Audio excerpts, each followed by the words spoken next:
யூடியூப்ல long video எப்படி record பண்றது, ஷார்ட்ஸ் வீடியோ எந்த ரேஷியோல ரெக்கார்ட் பண்ணணும், ஷார்ட்ஸ்குள்ள போய் டைரக்டா சாங் செலக்ட் பண்ணி ரெக்கார்ட் பண்றது பெட்டரா, இல்ல நம்ம எடுத்து எடிட் பண்ணிட்டு அதை ஷார்ட்ஸ்ல போய் சாங் போடுறது பெட்டரா, ஷார்ட்ஸுக்கு எந்த ரேஷியோல வச்சு வீடியோ எடுக்கணும், யூடியூப் வீடியோ ரெக்கார்ட் பண்ணும்போது பேக்ரவுண்ட் எப்படி செட் பண்றது, நீங்க போடுற வீடியோக்கு எந்த மாதிரி ட்ரைபேட் வந்துட்டு சூஸ் பண்ணணும், வீடியோ எடுக்கும் போதே டைரக்டா மைக் யூஸ் பண்ணி ரெக்கார்ட் பண்றது எப்படி, நம்ம வீட்டில் லைட்டிங் சரியில்லாதப்போ எந்த மாதிரி லைட் வாங்கி ஃபிக்ஸ் பண்ணி வீடியோ எடுக்கணும். ஸோ இந்த மாதிரி பேசிக்காக யூடியூப் வீடியோ எப்படி நீட்டாக எடுக்கிறது அப்படிங்கிறத இந்த வீடியோவில் பார்க்க போகிறோம். இந்த வீடியோ பார்த்ததுக்கு அப்புறமா நீங்கள் நெக்ஸ்ட் போடுற உங்கள் யூடியூப் வீடியோவில் கட்டாயம் ஒரு குவாலிட்டி வந்துட்டு நீங்கள் அப்கிரேட் பண்ணியிருக்க மாதிரி இருக்கும். ஸோ அதுக்காக இந்த வீடியோ ஸ்கிப் பண்ணாமல் முழுசாக பாருங்கள். இப்போ வாங்க வீடியோக்குள்ளே போகலாம். First of all long video எப்படி ஷூட் பண்றது அப்படின்னு சொல்லிட்டு பார்த்துடலாம். லாங் வீடியோங்கிறது இப்போ நீங்க பார்த்துட்டு இருக்கீங்களா இந்த ஆங்கிள், அதாவது 16:9 இதுதான் வந்துட்டு லாங் வீடியோக்கான ரேஷியோ. ஸோ மொபைல் இந்த மாதிரி ஒரு மொபைல் வச்சிருக்கீங்கன்னா இந்த மாதிரி ஷூட் பண்ணணும். லாங் வீடியோக்கு வந்துட்டு இப்படி வச்சு ஷூட் பண்ணணும். இதே வந்துட்டு நீங்க இந்த மாதிரி வச்சு ஷூட் பண்றப்போ ஆட்டோமேட்டிக்கா அந்த வீடியோ 3 மினிட்ஸ்க்குள்ள இருந்துச்சுன்னா அது ஷார்ட்ஸ்ல வந்துட்டு அப்லோட் ஆயிடும். ஸோ நீங்க இந்த மாதிரி வச்சு நீங்க 1 மினிட் வீடியோ போட்டாலும் அது லாங் வீடியோல தான் போகும். இது ஏன் டிஃபரன்ஸ் முக்கியம் அப்படின்னு சொல்றேன்னு பாத்தீங்கன்னா, நீங்க ஷார்ட்ஸ் வீடியோல வந்துட்டு ஏர்னிங்ஸ் அதிகமா இல்ல லாங் வீடியோல ஏர்னிங்ஸ் அதிகமான்னு கேட்டீங்கன்னா கட்டாயமா லாங் வீடியோல தான் ஏர்னிங்ஸ் அதிகம். ஸோ நீங்க ஒரு இம்பார்ட்டன்டான கண்டென்ட் போடுறீங்க, அது நல்லா உங்களுக்கு ஓடுன்னு தோணுச்சுன்னா அதை நீங்க லாங் வீடியோல போடுறப்ப அதுல உங்களுக்கு ஏர்னிங் பெனிஃபிட்ஸும் அதிகம். ஸோ அதனாலதான் நம்ம மேக்ஸிமம் லாங் வீடியோல கான்சென்ட்ரேட் பண்ணுவோம். இதே நீங்க ஷார்ட்ஸ் வீடியோ எப்படி எடுக்கிறது அப்படின்னு கேட்டீங்கன்னா அதே இதை இப்படி வச்சு, அதாவது நம்ம ஷார்ட்ஸ் எப்படி பார்ப்போமோ அதுதான் 9:16 இதுதான் வந்துட்டு ஷார்ட்ஸுக்கான ரேஷியோ. ஸோ நீங்க இப்படி வச்சு ஷூட் பண்றப்ப அது ஆட்டோமேட்டிக்கா ஷார்ட்ஸ் வீடியோ அப்லோட் ஆகும். அண்ட் உங்களுக்கே தெரியும் ஷார்ட்ஸ் வீடியோ வந்துட்டு நம்ம 3 மினிட்ஸ் வரையும் இப்போ அப்லோட் பண்ணலாம். யூடியூப் அந்த மாதிரி அப்டேட் கொடுத்துட்டாங்க. ஸோ நீங்க ஒரு பெரிய கண்டென்ட் எடுத்து போடுறீங்க, இந்த மினி விளாக்லாம் எடுத்து போடுறீங்க அப்படிங்கிற பட்சத்துல நீங்க ஷார்ட்ஸா அப்லோட் பண்ணலாம். பிகாஸ் ஷார்ட்ஸ்ல உங்களுக்கு என்ன பெனிஃபிட் அப்படின்னு கேட்டீங்கன்னா நீங்க சப்ஸ்கிரைபர்ஸ் நிறைய ஏர்ன் பண்ணலாம்.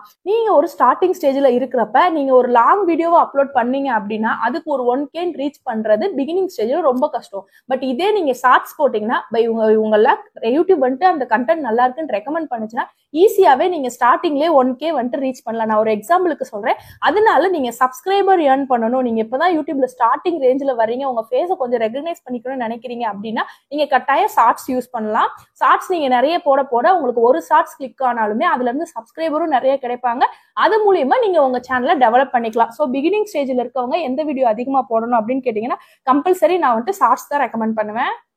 நெக்ஸ்ட் ஷார்ட்ஸை பொறுத்து இன்னொரு டவுட் நிறைய பேர் கேட்குறீங்க, அக்கா ஷார்ட்ஸ்ல வந்துட்டு சாங்லாம் போடுறோம்ல அதை டைரக்டா ரெக்கார்ட் பண்ணணுமா இல்ல எப்படிக்கா ரெக்கார்ட் பண்றது அப்படின்னு சொல்லிட்டு அது உங்களோட இஷ்டம் தான். இப்ப நான் சொன்ன மாதிரி ஷார்ட்ஸ் நமக்கு தெரியும், யூடியூப்ல போயிட்டு நீங்க ஷார்ட்ஸை கிளிக் பண்ணிட்டு அதுல உங்களுக்கு தேவையான சாங், எக்ஸாம்பிளுக்கு இப்போ ட்ரெண்டிங்ல இருக்கிற ஏதாவது ஒரு சாங்க்கு நீங்க ரீல்ஸ் பண்ணணும்னு நினைக்கிறீங்க அப்படின்னா டைரக்டா அந்த சாங்கை போட்டு நீங்க இந்த மாதிரி ரேஷியோல வச்சு ரெக்கார்ட் பண்ணி 15 செகண்ட்ஸ்க்கோ இல்ல 1 மினிட்க்கோ நீங்க ரெக்கார்ட் பண்ணி டைரக்டா போஸ்ட் பண்ணிடலாம்.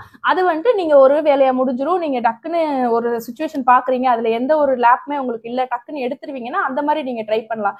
இல்ல நீங்க வந்துட்டு கொஞ்சம் இப்பதான் பிகினிங் ஸ்டேஜ்ல இருக்கீங்க, என்னால வந்துட்டு தொடர்ந்து ஒரே மாதிரி பேச முடியாதுக்கா, நிறைய டேக் போகும் அப்படின்னு நினைச்சீங்க அப்படின்னா நீங்க என்ன பண்ணணும்னா இந்த ரேஷியோல வச்சு வீடியோ எடுத்ததுக்கு அப்புறமா நம்ம VN எடிட்டர்லயோ இன்ஷாட்லயோ நான் ஆல்ரெடி எடிட்டிங் வீடியோ போட்டிருக்கேன். ஸோ அதை பார்த்துட்டு நீங்க எங்கெங்கெல்லாம் தப்பு பண்ணிருக்கீங்களோ அதெல்லாம் கரெக்ட் பண்ணிட்டு ஒரு அலைன் பண்ணிட்டு அதுக்கு வந்துட்டு நீங்க ஷார்ட்ஸ்ல சாங் போடுறது பெட்டரா இருக்கும். ஸோ நீங்க உங்களால முடியும், நான் டைரக்டா வந்துட்டு பேசிடுவேன், இல்லாட்டி அதுக்கு ரீல்ஸ் பண்ணிடுவேன், ஒரு சாங் எடுத்தேன்னா டக்குன்னு ரீல்ஸ் பண்ணிடுவேன் அப்படின்னா நீங்க டைரக்டா போகலாம். இல்லைன்னா நீங்க என்ன பண்ணணும் அப்படின்னு கேட்டீங்கன்னா நீங்க ஒரு மொபைல்ல வந்துட்டு அந்த சாங்கை பிளே பண்ண விட்டுட்டு நீங்க இங்க வந்துட்டு நார்மலா ரேஷியோ வச்சு வீடியோ ஷூட் பண்ணிக்கணும். ஷூட் பண்ணதுக்கு அப்புறமா நீங்க ஏதாவது தப்பு பண்ணிருக்கீங்க அப்படின்னா அங்க அட்ஜஸ்ட் பண்ணி அந்த வீடியோ வந்துட்டு என்ஹான்ஸ் பண்ணி திரும்பி நீங்க போய் ஷார்ட்ஸ்ல அப்லோட் பண்றப்ப எந்த விதமான தப்பு எந்த லேக்குமே இல்லாம நீங்க ஒரு ரீல் போஸ்ட் பண்ணலாம். ஸோ இதுமே நிறைய பேர் கேட்டுட்டு இருந்தீங்க. ஸோ அதனாலதான் இந்த வீடியோல இன்க்ளூட் பண்ணிருக்கேன். அடுத்த டவுட் வந்துட்டு யூடியூப் வீடியோ இப்போ பேசிட்டு இருக்கீங்க அப்படின்னா அதுக்கு பேக்ரவுண்ட் எப்படி செட் பண்றது அப்படின்னு கேட்டீங்கன்னா இப்போ நான் உட்காந்துருக்க பேக்ரவுண்டு உங்களுக்கு தெரியும்னு நினைக்கிறேன். இது எங்களோட பெட்ரூம். ஸோ அதுல சென்டர் ஆஃப் அட்ராக்ஷன்ல உட்காந்து நான் பேசிட்டு இருக்கேன். நீங்க எப்படி பேக்ரவுண்ட் சூஸ் பண்ணணும் அப்படின்னா உங்க வீட்டுல வந்துட்டு இந்த மாதிரி, அதாவது ரொம்ப கசகசான்னு இல்லாம நீட்டா, இப்ப நீங்க என்ன பாக்குறப்ப எப்படி தோணும், எனக்கு எப்படி தோணுது அப்படின்னு பாத்தீங்கன்னா ஒரு நார்மலா ஒரு ரூம்ல உட்காந்து பேசிட்டு இருக்காங்க, மத்தபடி இந்த பக்கம் ஒரு அட்ராக்ஷனும் இந்த பக்கம் அட்ராக்ஷனும் ஏதாவது நோட் பண்ற மாதிரி ஏதாவது இருக்கா இல்ல, இங்க ஒரு பெட் இருக்கு, இங்க பேக்ரவுண்ட்ல வந்துட்டு கபோர்ட்ஸ் இருக்கு, இவ்வளவுதான் இருக்கு. சோ இப்ப என்ன ஆகும்னா உங்க அட்ராக்ஷன் வந்துட்டு என்ன தவிர மத்த பாயிண்ட் எல்லாம் நோட் பண்ண போகாது. நான் வந்துட்டு சொல்றது உட்காந்து என்ன மாதிரி பேசுறீங்கன்னா நான் சொல்றேன், ஓகேங்களா? இந்த மாதிரி ஒரு பேக்ரவுண்ட் சூஸ் பண்ணுங்க. இல்ல உங்க வீட்டுல வந்துட்டு இந்த மாதிரி இல்ல, கொஞ்சம் அங்கங்க ஏதாவது இருக்கும், திங்ஸ் எல்லாம் இருக்கும் சிஸ்டர் அப்படின்னு யோசிச்சீங்கன்னா நீங்க ஒரு நல்ல டார்க் கலர் ஷாலு அல்லது வந்துட்டு ஒரு சாரி எடுத்து பேக்ரவுண்ட்ல உங்களுக்கு கவர் ஆகுற மாதிரி பண்ணிட்டு அதுக்கு முன்னாடி நீங்க உட்காந்து பேசுறப்போ பேக்ரவுண்ட் ரொம்ப நீட்டா இருக்கும். நீங்க ஃப்ரண்ட்ல உட்காந்து பேச ஈஸியா இருக்கும். நம்ம எந்த பேக்ரவுண்ட்ல உட்காந்து பேசினாலும் அதை டோட்டலாவே சேஞ்ச் பண்ணிக்கிற அளவுக்குலாம் எடிட்டிங் இருக்கு. பட் நம்ம வந்துட்டு இப்போ பிகினருக்கான வீடியோ போடுறதுனால அந்த எடிட்டிங் எல்லாம் போடல. நான் சொல்றது வந்துட்டு சிம்பிளா நம்மகிட்ட இருக்கிறத வச்சு எப்படி வந்துட்டு நீங்க பேசலாம் அப்படிங்கிறது தான். இன்னொரு ஆப்ஷன் இருக்கு, என்னன்னு பாத்தீங்கன்னா அது பேரு கிரீன் ஸ்கிரீன் அப்படின்னு சொல்லுவாங்க. நான் வேணா இங்க போட்டோ கொடுக்குறேன். அந்த கிரீன் ஸ்கிரீன் எதுக்கு யூஸ் ஆகும் அப்படின்னு பாத்தீங்கன்னா நான் இப்போ சொன்ன மாதிரிதான் நீங்க வந்துட்டு பேக்ரவுண்ட்ல அந்த ஸ்கிரீன் போட்டுக்கலாம். அது மாதிரி எல்லா கலர்ஸ்லயுமே உங்களுக்கு அவைலபிலிட்டி இருக்கு. நான் வேணா இங்க போட்டோ போடுறேன். யாருக்கு யூஸ் இப்ப நான் சொல்லிட்டு இருக்கிறதெல்லாம் பாத்தீங்கன்னா என்ன மாதிரி ஒரு ஸ்டாண்டர்டா ஒரு இடத்துல உட்காந்து பேசுறீங்கன்னா அவங்களுக்கு பேக்ரவுண்ட் ஃபிட் பண்ணி நம்ம பேச முடியும். இதே நீங்க விளாக் எடுக்கிறீங்க இல்ல நீங்க ஒரு மூவிங் திங்ஸ்ல ஏதாவது பண்றீங்க அப்படின்னா கட்டாயம் அதுக்கு வந்துட்டு பேக்ரவுண்ட்லாம் செட் பண்ண முடியாது. நீங்க வந்துட்டு நீட்டா லைட்டிங் போட்டு எடுக்கணும். அததான் இப்ப எப்படின்னு பார்க்க போறோம்.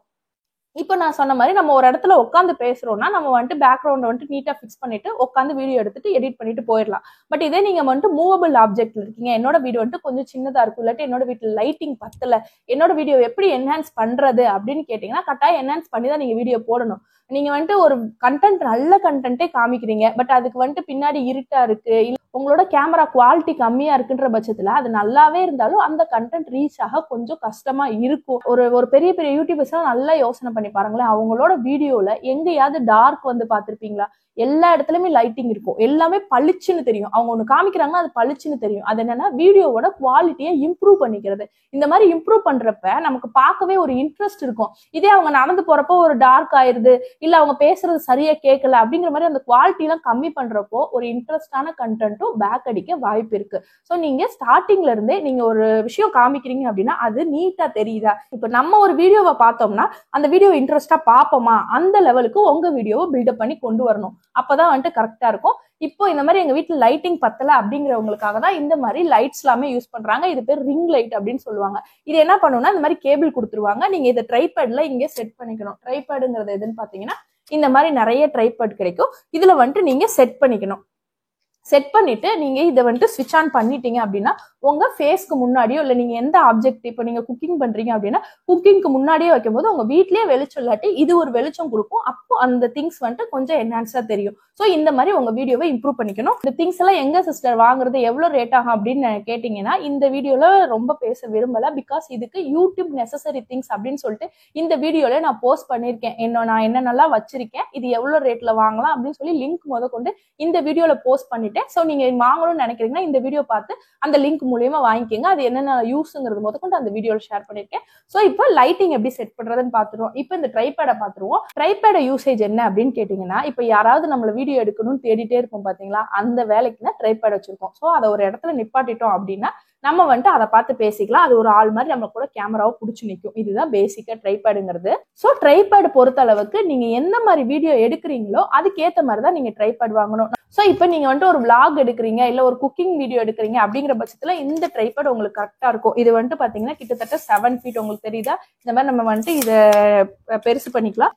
இந்த மாதிரி நிறைய ட்ரைபேட் வந்துட்டு பிளிப்கார்ட்ல கிடைக்குது. இதெல்லாம் வந்துட்டு நார்மலா வீடியோ எடுக்கிற எல்லார்ட்டையுமே இருக்கும். vlog எடுக்கிறவங்க இல்ல நீங்க ஒரு குக்கிங் சேனல் எடுக்கிறீங்க இல்ல நீங்க வெளியே போய் வீடியோ எடுக்கிறீங்க ஷாப்பெல்லாம் அப்படிங்கிற எல்லார்ட்டையுமே இந்த மாதிரி ட்ரைபேட் பார்த்திருப்பீங்க. ஸோ இது அதுக்கு யூஸ் ஆகுது. இதே வந்துட்டு நீங்க ஸ்டிச்சிங் பண்றீங்க, உங்க டேபிள்ல ஃபிக்ஸ் பண்ணணும் இல்ல நீங்க வந்துட்டு ஒரு நெயில் ஆர்ட் பண்றீங்க, அந்த டேபிள் பக்கத்துல ஃபோக்கஸ் பண்ணணும் அப்படிங்கிறதுக்குமே ட்ரைபேட் இருக்கு. இந்த எக்ஸாம்பிளுக்கு இங்க ஒண்ணு கொடுத்துருக்கேன் பாத்தீங்களா? இந்த மாதிரி ட்ரைபேட்லாம் நீங்க யூஸ் பண்றப்ப என்ன ஆகும் அப்படின்னு பாத்தீங்கன்னா உங்களோட திங்ஸை எப்படி ஃபோக்கஸ் பண்ணணுமோ அந்த இடத்துல நீங்க நகட்டி பக்கத்துல வச்சு ஃபோக்கஸ் பண்ணிக்கலாம். பட் இது வந்துட்டு அந்த மாதிரி இல்ல, நம்ம எடுத்துட்டு போய் பக்கத்துல காமிக்கிற மாதிரி இருக்கும். பட் அந்த ட்ரைபேடை பொறுத்து ஒவ்வொன்றும் மாறும். உங்களோட வீடியோக்கு எந்த ட்ரைபேட் பெட்டரா இருக்கும் நீங்க யோசிக்கிறீங்களோ அந்த ட்ரைபேட் வந்துட்டு வாங்கிக்கோங்க. நெக்ஸ்ட் வீடியோக்கு வாய்ஸ் ஓவர் எப்படிக்கா டைரக்டா கொடுக்கறது அப்படின்னு கேக்குறீங்க. அதாவது இப்ப நான் பேசிட்டு இருக்கேன்ல இந்த மாதிரி. ஸோ இதுக்கு தான் நம்ம மைக் யூஸ் பண்றோம். ஸோ இந்த மைக் வந்துட்டு மேக் டூயல் வயர்லெஸ் மைக்.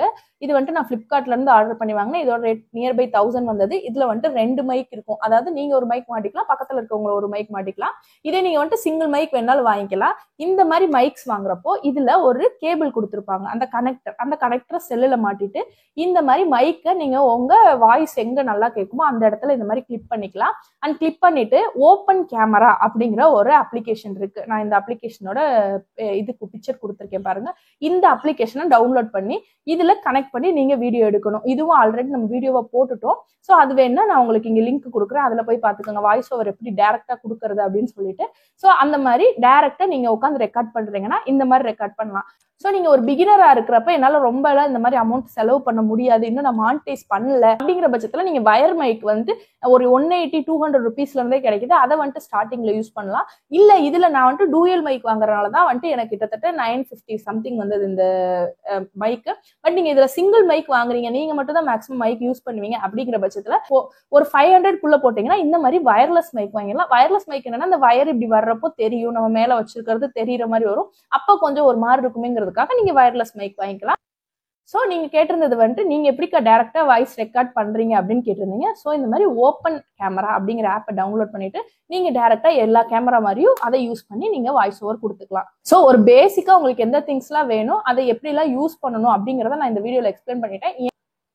இதுக்கு முன்னாடி ஒவ்வொரு திங்ஸ் பத்தி கொஞ்சம் டீடைல்டா வீடியோ போட்டிருந்தோம். அப்போ வந்துட்டு பேசிக்காவே எனக்கு சில விஷயங்கள் தெரியல, நிறைய சப்ஸ்கிரைபர் கேட்டிருந்தீங்க, நீங்க ஸ்டார்டிங்ல இருந்து சொல்லி கொடுங்க சிஸ்டர் அப்படின்னு சொல்லி கேட்டிருந்தீங்க. ஸோ அந்த மாதிரி பேசிக் யூடியூபர், அதாவது இப்பதான் நீங்க வந்திருக்கீங்க, இன்னும் உங்களுக்கு யூடியூப் பத்தி எப்படிலாம் தெரியலங்கிறவங்களுக்காக தான் இந்த வீடியோ. ஸோ இதுல ஒரே ஒரு விஷயம் ஷேர் பண்ணிக்கிறேன். இப்ப நான் காமிச்சிருக்க எல்லாமே நீங்க ஒரு குவாலிட்டியான யூடியூப் வீடியோ போடணும் அப்படிங்கிற பட்சத்துல இது எல்லாமே உங்களுக்கு நீடட்.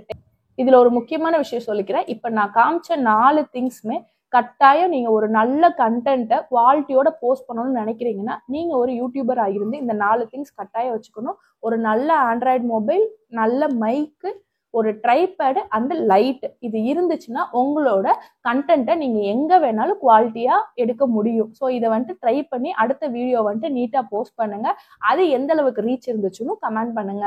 இன்னொரு வீடியோல பார்க்கலாம். தேங்க்ஸ் ஃபார் வாட்சிங். தேங்க்யூ.